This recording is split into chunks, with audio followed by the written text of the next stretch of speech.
Let me thank the European Union. It's an honor to be here in the European Parliament. The European Union and the Parliament is essentially now the moral conscience of the world.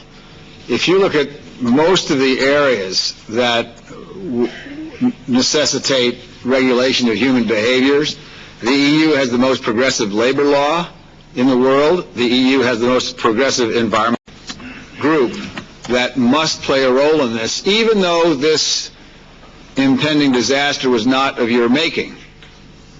This impending disaster, which we have put off by extending getting the deadline extended, was caused, in principle, the ingredients were caused, of course, by a dictator who was masquerading as a Democrat with a small d, and by an impetuous American government who I believe committed the largest foreign policy blunder in the history of the United States, including the Vietnam War. So what do we have here now? We have a country which had an election, and the person with the most votes did not get to be prime minister. We have a prime minister who's consolidating his power by becoming not only the prime minister, but holding interior and defense ministries for himself and not sharing them in the coalition agreement that he agreed with. In short, the governance situation in Iraq is deteriorating very, very rapidly.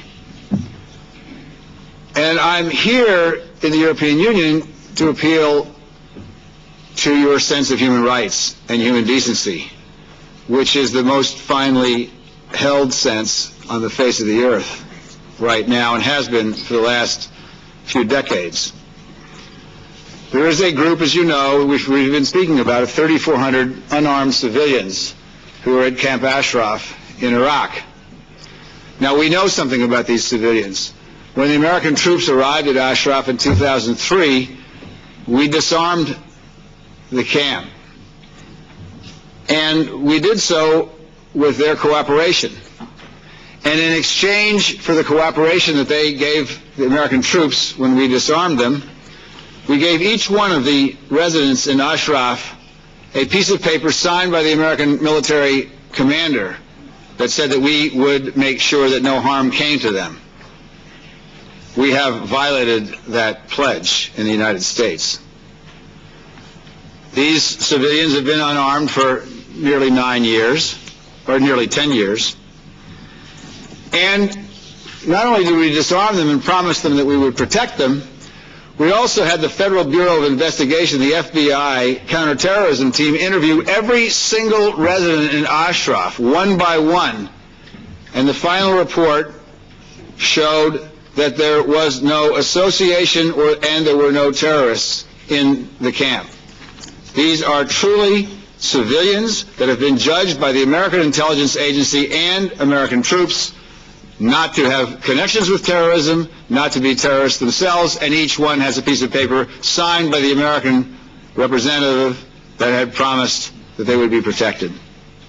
This situation, of course, the Iraqis have to take some responsibility for. It's their people that are committing these murders, 47 of them in all over the last 3 years.